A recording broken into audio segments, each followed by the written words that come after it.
Good morning friends. तो देखो, क्या कहते हैं, ह- एक हमारा ऐप आया है, जो मैथमेटिक्स स्कॉलर के नाम से है ना, जिसपे हम इस समय क्या कहते हैं आज से स्टार्ट कर दिए हैं क्लासेस। इंजीनियरिंग मैथमेटिक्स आईआरटी की जो इंजीनियरिंग मैथमेटिक्स वन होती है ना, तो उसके लिए मैंने कोर्स आज से पढ़ाना स्टार्ट कर दिया है ना। तो वहाँ से आप लोग सब्सक्रिप्शन लेके, ठीक है। तो ये जो क्या कहते हैं कोर्स है आईआरटी मैथमेटिक्स वन, ठीक है, आसानी से ऑनलाइन आप लोग क्या कहते हैं यहाँ पे पढ़ सकते हैं हमारे ऐप पे, ठीक है। जिसकी फीस सिंपली क्या है कि 1000 है, ध्यान रखना, क्लियर ना। 1000 रुपीज़ फीस है ना। इसको फ़ी पे करके आप लोग क्या कहते हैं हमारे ऐप पे रजिस्टर्ड हो सकते हैं, और यहाँ से आपको क्या है क्लासेस मिलने लगेंगी। देखो, हमारे कोर्स का फीचर क्या है ना, तो कोर्स का फीचर सिंपली इतना ही है कि अब तो जानते हो कि एग्ज़ाम भी लगभग लगभग नज़दीक आने वाला है ना, और टाइम भी कम है ना। तो हम एक ऐसा टारगेट किए हैं कि हम क्या करेंगे, सिंपली इम्पोर्टेंट टॉपिक ही डिस्कस करेंगे ना, और जो इम्पोर्टेंट टॉपिक नहीं है उसको डिस्कस हम नहीं करेंगे। और लास्ट में कुछ हम इस पे क्या करेंगे, लगभग 5 ईयर का, ठीक है, चैप्टर वाइज या यूनिट वाइज हम लोग क्या करेंगे, जितने भी क्वेश्चन है उसके एनालिसिस करके यहाँ पे हम लोग क्या करेंगे, इसको सॉल्व करेंगे ना। यही हमारा टारगेट है, इसी टारगेट से हम लोग क्या करेंगे, इस पे चलेंगे, ठीक। तो जिसको भी क्या कहते हैं यहाँ से अब हमारे प्लेटफार्म से जुड़ना हो, ठीक है, सभी जुड़ जाना, ठीक है, बेनिफिट ही होगा। तो चलो, आज हम देखो पढ़ाने वाले हैं system of system of system of simultaneous simultaneous linear equation linear equation. तो देखो, system of simultaneous linear equation होता क्या है। System of simultaneous linear equation ये होता है कि जब हम छोटे क्लासेस में थे तो वहाँ पे हम लोग को क्या था कि कुछ इक्वेशन इस तरह दे दिए जाते थे, x plus three y is equal to suppose करो 7 है, और 2x+3y सपोज करो 2x+y is equal to suppose करो 6, ये दे दिया गया ना, दो वेरिएबल में, और दो इक्वेशन अगर हमको दे दिया गया तो हम लोग इसी को क्या बोलते हैं, साइमल्टेनियस लीनियर इक्वेशन बोलते हैं। लीनियर इक्वेशन मतलब ये होना चाहिए कि जो इक्वेशन लिखा गया है उसमें एक्स और वाई की डिग्री हमारे पास क्या होनी चाहिए, 1 होनी चाहिए, मतलब टर्म जो हमारे पास इसकी डिग्री है ये 1 होनी चाहिए, तो लीनियर इक्वेशन हो जाएगा। और अगर इस तरह अगर हमको दो इक्वेशन आगे ना, ठीक है, दो तीन अगर ऐसे साथ में लिखा गया है तो इसको हम लोग बोलते हैं साइमल्टेनियस लीनियर इक्वेशन। अब देखो, जब हम लोग वहाँ पे सॉल्व करते थे वहाँ पे दो ही चीज़ होता था इसको सॉल्व करने पे, या तो सोल्यूशन हमको फाइंड आउट होता था, या तो सोल्यूशन क्या है नहीं फाइंड आउट होता था ना। तो अगर सोल्यूशन अगर हम लोग को फाइंड आउट होता था, तो सोल्यूशन फाइंड आउट होता था तो उसको हम लोग बोलते थे कंसिस्टेंट सोल्यूशन।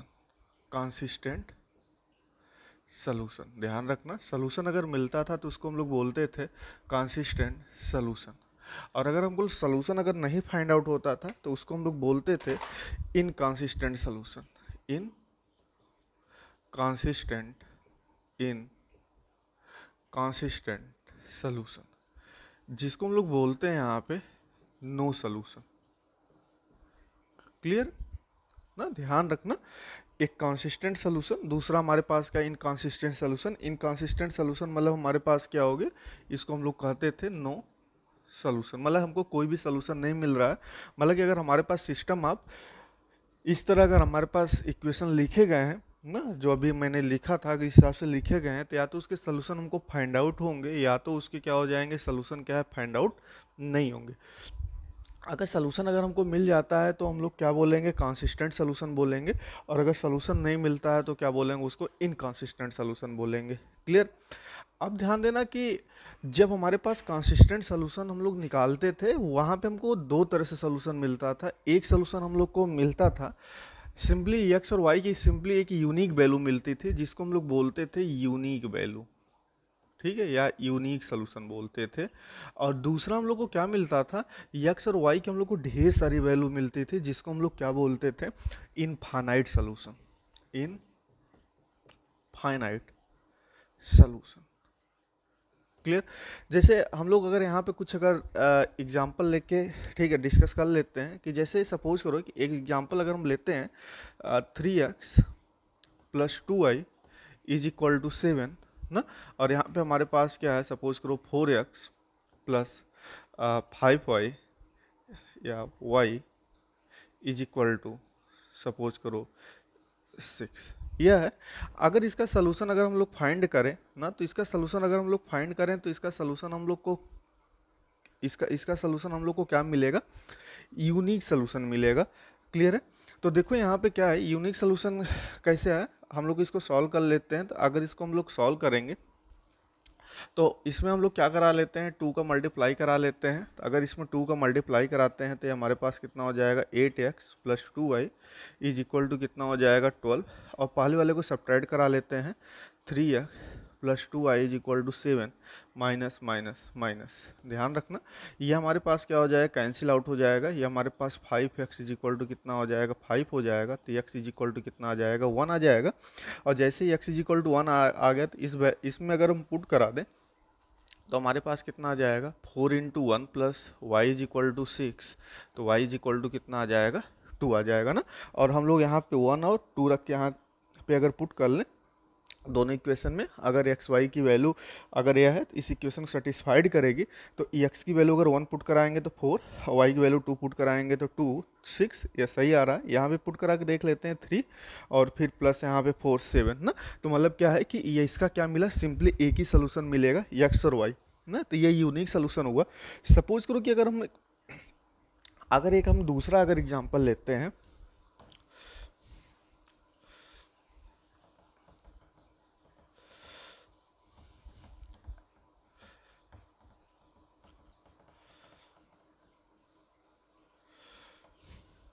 सपोज करो एक हम दूसरा एग्जांपल लेते हैं, दूसरा लेते हैं। तो ये हमारे पास यूनिक सोल्यूशन का एक एग्जांपल था।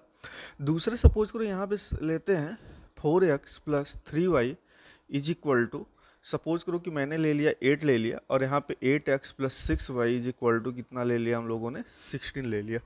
अगर हमसे यह कहे कि इसका सलूशन क्या फाइंड आउट होगा ना, तो इसका सलूशन हम लोग क्या करेंगे, अगर इसका फाइंड आउट करेंगे सलूशन, तो ये अगर हम लोग देखो यहाँ पे अगर इसमें अगर 2 का मल्टीप्लाई करा देते हैं तो नीचे की इक्वल आ जाता है ना। तो मतलब क्या है कि ये जनरली हमारे पास क्या है, क्या कहते हैं, जनरली अगर इसमें 2 का मल्टीप्लाई करा देंगे तो ये नीचे वाले सोल्यूशन बराबर आ जाएगा। तो जब ऐसा होता है तो हम लोग क्या कराते हैं, किसी एक वेरिएबल को हम लोग एक उसकी वैल्यू मान लेते हैं ना। तो मैंने यहाँ पे कोई एक वैल्यू मान लिया t ना, t को हम लोग कोई भी रियल नंबर दे सकते हैं। इसके बाद जब मैंने t को मान लिया तो हमारे पास 4x + t 3t is equal to 8 हो गया। तो यहाँ से 4x इज इक्वल टू कितना आ जाएगा, 8 - 3t। तो x इज इक्वल टू कितना हो जाएगा, 8 - 3t/4 हो जाएगा। क्लियर। तो ये देखो हमारे पास आ गया ना। यहाँ पे हम लोग t की जो भी वैल्यू देंगे, अगर 1 देंगे तो उसके करस्पॉन्डिंग x की वैल्यू आएगी ना, t की वैल्यू 2 देंगे तो इसके करस्पॉन्डिंग, मतलब इस तरह अगर देखा जाए तो हम लोग r कोई भी वैल्यू ले सकते हैं। तो हमको क्या मिल रहा है, यहाँ पे इनफाइनाइट सोल्यूशन मिल रहा है। तो एक हमारे पास क्या हो गया, इनफाइनाइट सोल्यूशन का एग्जांपल हो गया, जो कि हमारे पास क्या है, दोनों कंसिस्टेंट सोल्यूशन के क्या रहे, एग्जांपल रहे। नेक्स्ट देखो, अगर हम एक एग्जांपल यहाँ पे ले कि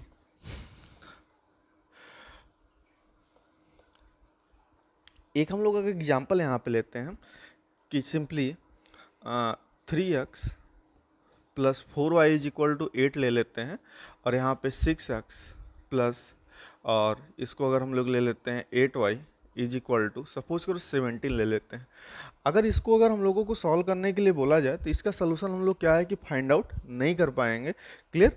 क्योंकि इसके सलूशन में अगर यहाँ पे अगर इसमें हम लोग 2 अगर मल्टीप्लाई कराते हैं, सपोज करो इसको इक्वल कराने के x या y को इक्वल कराने के लिए अगर इसमें 2 का मल्टीप्लाई कराते हैं तो हमारे पास कितना आ जाएगा, 6x + 8y is equal to 16 आ जाएगा। और नीचे हमारे पास कितना है, 6x + 8y is equal to 17। अगर सब्ट्रैक्ट कराते हैं तो हमारे पास कितना मिल जाएगा, 0 इज इक्वल टू -1। ये कभी पॉसिबल ही नहीं है ना, 0 इज इक्वल टू माइनस कभी क्या होता है, पॉसिबल ही नहीं है। तो मतलब ये हमारे पास क्या है, रॉन्ग है। तो मतलब क्या है कि इसका हमारे पास क्या है, कोई भी सोल्यूशन एग्जिस्ट नहीं करेगा। तो मतलब ये हमारे पास क्या है, इनकंसिस्टेंट सोल्यूशन का एक हमारे पास क्या है, एग्जाम्पल है। अब देखो इसी को हम लोग क्या करते हैं कि जब दो, अभी तो दो वेरिएबल में हम लोगों को देखा था, ठीक है, तो दो वेरिएबल में जब देखा था तो दो वेरिएबल में हम लोगों ने क्या पढ़ा था यहाँ पे, 6 से लेके टेंथ तक के क्लास में, या जहाँ तक मुझे लगता है कि नाइन्थ या टेंथ किसी भी क्लास में ये पढ़े होगे कि वहाँ पे बताया गया होगा कि अगर हमारे पास कोई भी टू वेरिएबल में अगर हमारे पास इक्वेशन दिया गया है,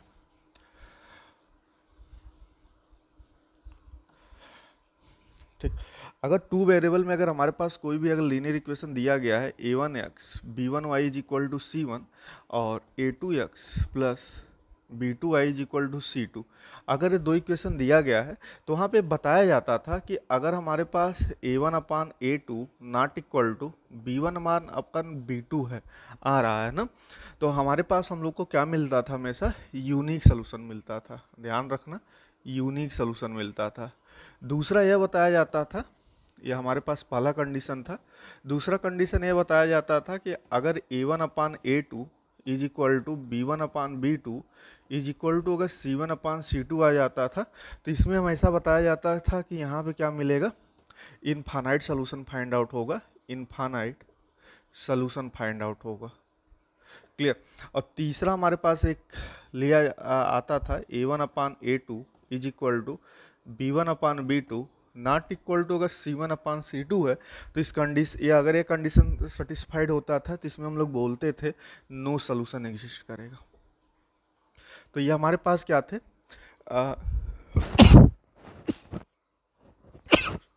सॉरी, तो ये हमारे पास क्या थे, अगर हमारे टू वेरिएबल थे तो ये हमारे पास वहाँ पे कंडीशन था। इस कंडीशन को हम अप्लाई करके क्या करते हैं, सॉल्व। अब देखो जैसे ही हम लोग क्या करेंगे, 3 वेरिएबल में चलेंगे या 4 वेरिएबल में चलेंगे, तब के लिए हमको क्या हो जाएगा, इस कंडीशन से हमको प्रॉब्लम हो जाएगी ना। क्लियर है, क्योंकि इस कंडीशन को हम लोग बहुत ज़्यादा एक्सपेंड नहीं कर पाएंगे, अगर कर भी पाते हैं, ठीक है, तो क्या हो जाएगा, क्योंकि 2 वेरिएबल ज़्यादा हम लोग एक्सपेंड नहीं कर पाएंगे ना, ठीक है। तो इसलिए क्या है कि हम लोग को कोई दूसरा मेथड सोचना पड़ेगा। तो हम लोगों ने इसके लिए क्या किया है कि मैट्रिक्स मेथड सोचा है, ठीक है। तो मैट्रिक्स मेथड में हम लोग यहाँ पे क्या कराएंगे, बाई रैंक मेथड से क्या करेंगे, यहाँ पे सॉल्व करने की कोशिश करेंगे कि साइमल्टेनियस लीनियर इक्वेशन सॉल्व कैसे करते हैं।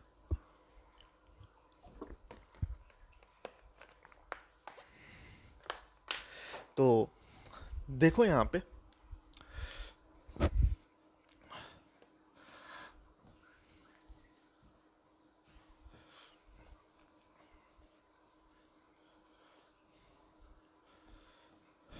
तो देखो अब system of simultaneous linear equation ना, तो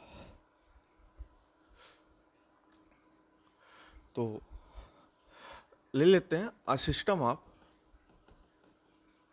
linear a system of simultaneous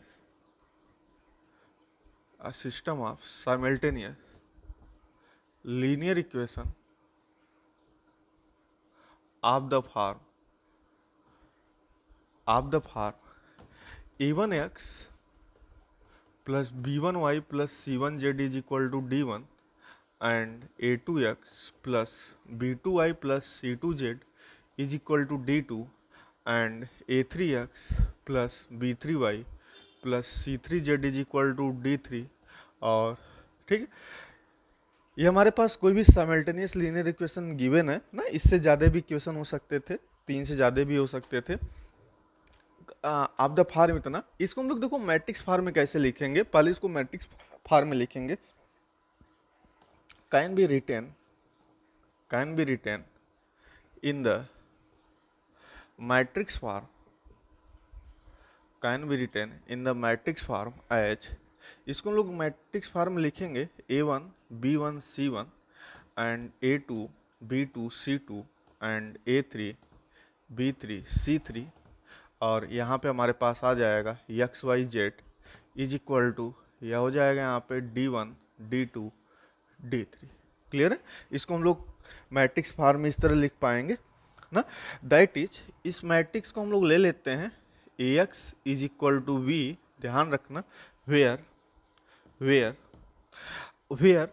यहाँ पे हमारे पास क्या है, matrix a is equal to a1 B1 C1 and A2 B2 C2 and A3 B3 C3 और यहाँ पे x इज इक्वल टू हमारे पास क्या है, यहाँ पे जो वेरिएबल है ये XYZ और यहाँ पे हमारे पास b इज इक्वल टू क्या है, यहाँ पे D1 D2 D3। ठीक है, यह तो रहा कि हमारे पास कोई भी सिस्टम ऑफ लीनियर इक्वेशन है तो इसको हम लोग ऐसे मैट्रिक्स फॉर्म में लिखते हैं। एक इसका स्टैंडर्ड नोटेशन है, इस मैट्रिक्स को हम लोग कम्प्लीटली ए लेते हैं, इस वेरिएबल में कैपिटल एक्स डिनोट करते हैं और जो लास्ट वाला होता है इसको क्या करते हैं, बी डिनोट करते हैं। क्लियर है, तो जिसको हम लोग ऐसे लिख सकते हैं जैसा मैंने लिखा है यहाँ पे।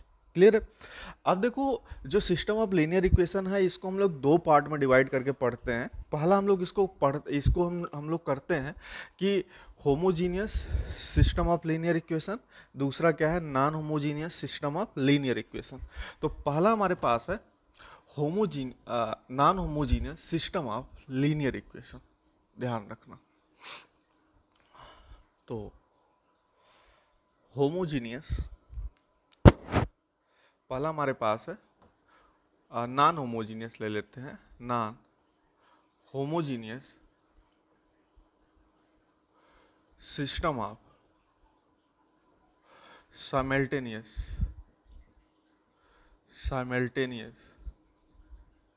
लीनियर इक्वेशन, तो अब देखो non homogeneous system of linear equation होता क्या है कि अगर हमारे पास क्या कहते हैं कि कोई भी अगर हमारे पास सिस्टम ऑफ लीनियर इक्वेशन अगर इस फॉर्म का अगर हमको दिया गया है ना, इसमें ध्यान देना कि एटलीस्ट कम से कम एक D1 D2 एंड D3, मतलब कि जो हमारे पास मैट्रिक्स बी का जो यहाँ पे जो कोफिशिएंट आ रहे, जो एलिमेंट आ रहे हैं, इसमें से एटलीस्ट इतना, इसमें से कोई एक एटलीस्ट कम से कम ना, at least 1 D1 D2 D3 are non zero. ध्यान देना, नॉन जीरो। अगर एक भी हमारे पास अगर क्या है कि इसमें से एक भी अगर हमारे पास नॉन जीरो है तो देन यह जो सिस्टम ऑफ लीनियर इक्वेशन होगा, तो then this system of simultaneous linear equation are called non homogeneous system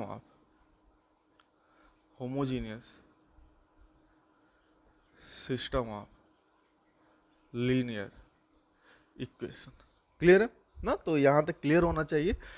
अब देखो दूसरा हमारे पास यहाँ पे आता है, मतलब क्या करना हम लोग को, D1 D2 एक भी अगर हमारे पास नॉन जीरो आ जाए तो इसका तो हमारे पास यही फॉर्म होगा। दूसरा हमारे पास आता है, हाँ एक चीज हमेशा याद रखना कि जो हमारे पास नॉन होमोजीनियस सिस्टम होगा इसमें हमको कंसिस्टेंट और इनकंसिस्टेंट दोनों टाइप के सॉल्यूशन मिलेंगे। मतलब कि गिवन हमारे पास जो इक्वेशन है, लीनियर इक्वेशन लिखा गया है, इसका हमको सॉल्यूशन मिल भी सकता है और नहीं भी मिल सकता है, और मिलने पे यूनिक सॉल्यूशन भी मिल सकता है और इनफाइनाइट सॉल्यूशन भी मिल सकता है। अब हम लोग यहाँ पे बात करते हैं non homogeneous system of linear equation. तो देखो नॉन होमोजीनियस सिस्टम ऑफ अब हम लोग बात करेंगे होमोजीनियस सिस्टम ऑफ लीनियर। अब देखो homogeneous system of linear equation में है क्या कि homogeneous system of linear equation में हम लोग करते क्या है यहाँ पे कि अगर ये जो D1 D2 D3 लिखा है, ये अगर ये कंप्लीटली अगर हमारे पास क्या हो जाए, जीरो हो जाए।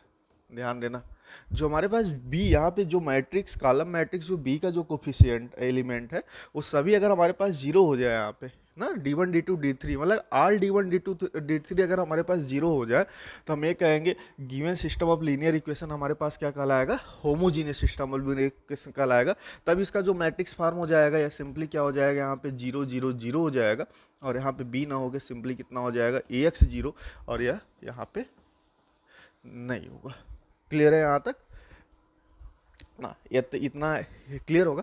अब इसमें ध्यान देना कि जब हम लोग homogeneous system of linear equation पढ़ते हैं तो homogeneous system of linear equation में हमारे पास क्या कहते हैं कि कभी भी नो सॉल्यूशन नहीं होता है, जब भी होगा हमेशा सॉल्यूशन एग्जिस्ट करेगा। और जो सॉल्यूशन एग्जिस्ट करेगा या तो हमारे पास क्या हो जाएगा, यूनिक सॉल्यूशन एग्जिस्ट करेगा, या तो क्या मिलेगा, यूनिक सॉल्यूशन मिलेगा, या तो हम लोग को क्या मिलेगा, इनफाइनाइट सॉल्यूशन मिलेगा। ध्यान देना, या तो इनफाइनाइट सॉल्यूशन मिलेगा, नो सॉल्यूशन का कोई ऑप्शन नहीं होता है। तो अब देखो यूनिक सॉल्यूशन को हम लोग यहाँ पे बोलते हैं ट्रिवियल सॉल्यूशन। ध्यान देना, ट्रिवियल सोल्यूशन। और ट्रिवियल सोल्यूशन की जो वैल्यू होती है ये simply x is equal to 0, y is equal to 0, z is equal to 0 हो जाएगा। और इनफाइनाइट सोल्यूशन हमारे पास क्या होता है यहाँ पे, इनफाइनाइट सोल्यूशन को हम लोग यहाँ पे बोलते हैं नॉन ट्रिवियल सोल्यूशन ना। तो यहाँ तक समझ में आया होगा, क्लियर है। तो हम थोड़ा सा फर्दर आगे बढ़ते हैं।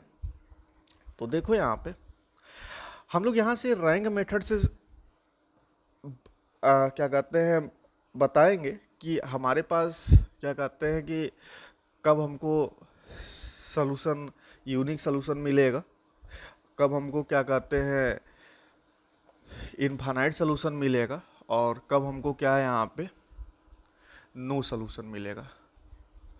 देखो हम लोग यहाँ पे क्या है कि अगर हमारे पास सिस्टम ऑफ लीनियर इक्वेशन ये हमारे पास गिवन था a1x plus b1y plus c1z is equal to, अगर हमारे पास d1 गिवन था, और यहाँ पे a2x plus b2y plus c2z is equal to अगर d2 गिवन था, और यहाँ पे a3x plus b3y plus c3z is equal to अगर हमारे पास यहाँ पे क्या गिवन है d3 गिवन है, तो इसका हम लोग मैट्रिक्स फार्म में लिख सकते हैं। मैट्रिक्स फार्म हमारे क्या हो जाएगा, यहाँ पे a1 b1 c1, और यहाँ पे a2 b2 c2, और ये हमारे पास आ जाएगा a3 b3 c3, और यहाँ पे हमारे पास क्या आ जाएगा x y z, और ये हमारे पास हो जाएगा यहाँ पे d1 d2 d3, जिसको हम लोग बोलते हैं यहाँ पे ax is equal to b, जहाँ पे a हमारे पास क्या है, where a is equal to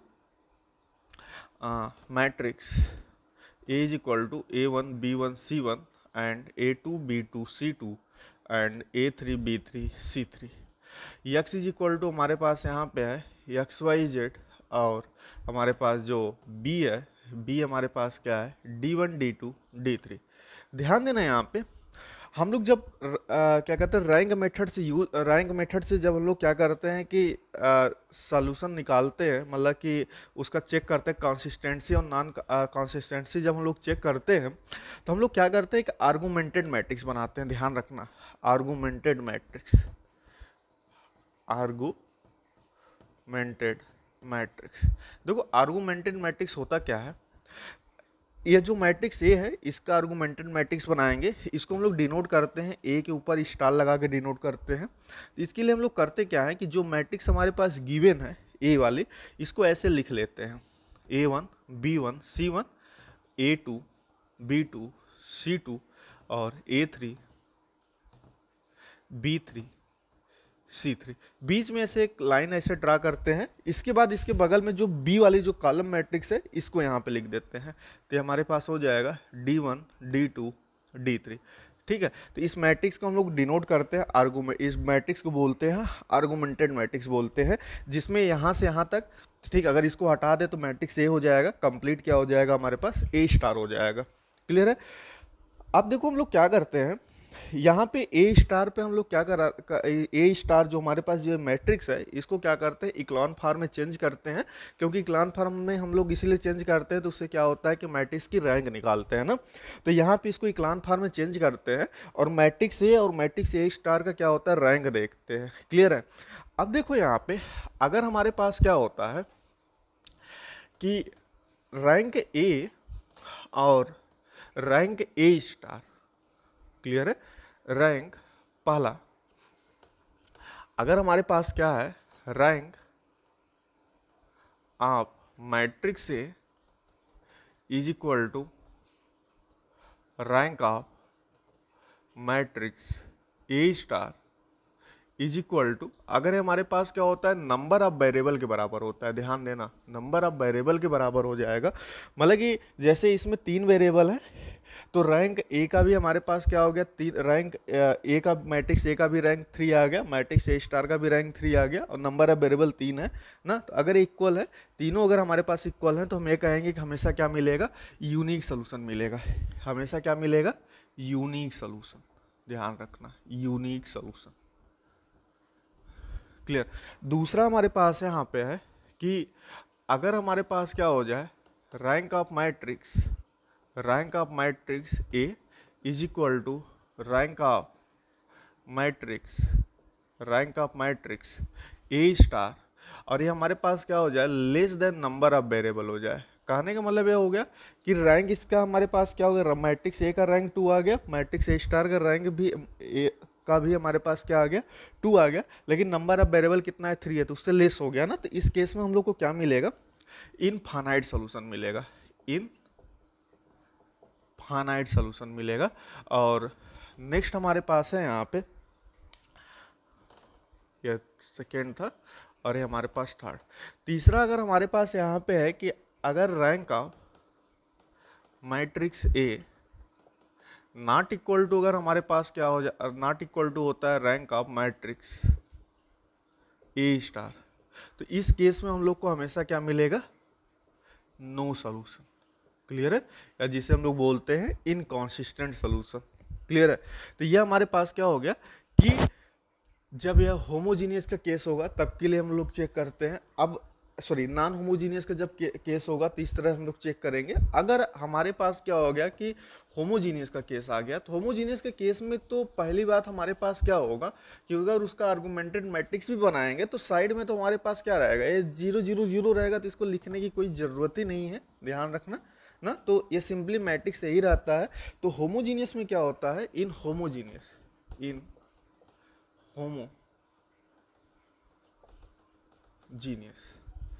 homogeneous में लोग क्या करते हैं कि जो हमारे पास मैट्रिक्स ए गिवन है उसका रैंक निकालते हैं, ध्यान रखना। तो रैंक ऑफ मैट्रिक्स ए, अगर रैंक ऑफ मैट्रिक्स ए अगर हमारे पास क्या होता है, नंबर ऑफ वेरिएबल के बराबर हो जाता है, ध्यान देना, ठीक है। तो इस केस में हम लोग को क्या मिलेगा, ट्रिवियल सोल्यूशन, ट्रिवियल सोल्यूशन। और ट्रिवियल सोल्यूशन और सोल्यूशन क्या हो जाएगा, and solution is x is equal to 0, y is equal to 0, z is equal to 0। Next हमारे पास आता है यहाँ पे कि अगर जो रैंक ऑफ मैट्रिक्स ए है, अगर हमारे पास क्या होता है, less than number of variable हो जाए, क्लियर है, तब के केस में हम लोग को क्या मिलेगा, यहाँ पे नॉन ट्रिवियल सोल्यूशन मिलेगा, नॉन ट्रिवियल सोल्यूशन।